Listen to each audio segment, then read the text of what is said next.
ایک وقت وہ بھی آیا کہ صلاح الدین ایوبی کی تاریخ میں حیرت کی بات میں اگر آپ کو بتا دوں، ایک وقت ایسا بھی آیا کہ صلاح الدین کے پاس 12,000 کا لشکر تھا، سب سے بڑا لشکر ہے، 12,000 کا لشکر تھا۔ عیسائی کھار کھائے ہوئے تھے، ہر جنگ میں ہارتے تھے، شکست کھاتے تھے۔ تو کیا کیا؟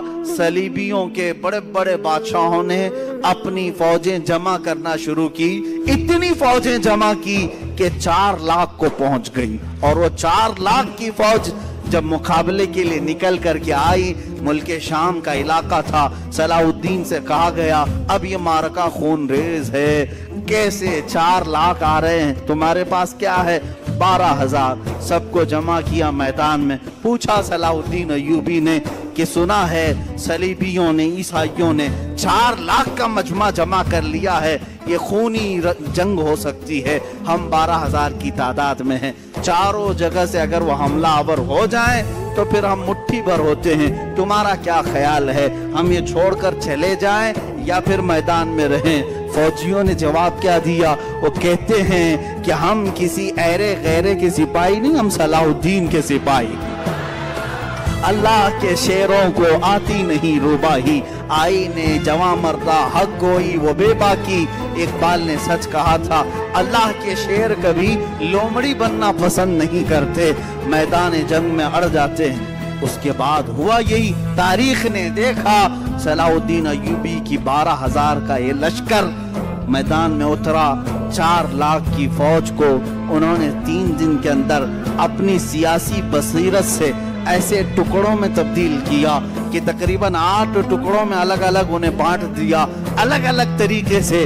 اور مقابلے کے بعد تاریخ نے آج، یہ میری اپنی لکھی ہوئی بات نہیں کہہ رہا ہوں، عیسائیوں کے جو بڑے مورخ ہیں، تاریخ داں ہیں، انگلینڈ کے جو بڑے تاریخ داں ہیں، انہوں نے لکھا ہے کہ 4 لاکھ کی ہماری فوج کو صلاح الدین نے دھول چٹا دی، دھول چٹا دیا، سب شکست کھا کر کے چل پڑے۔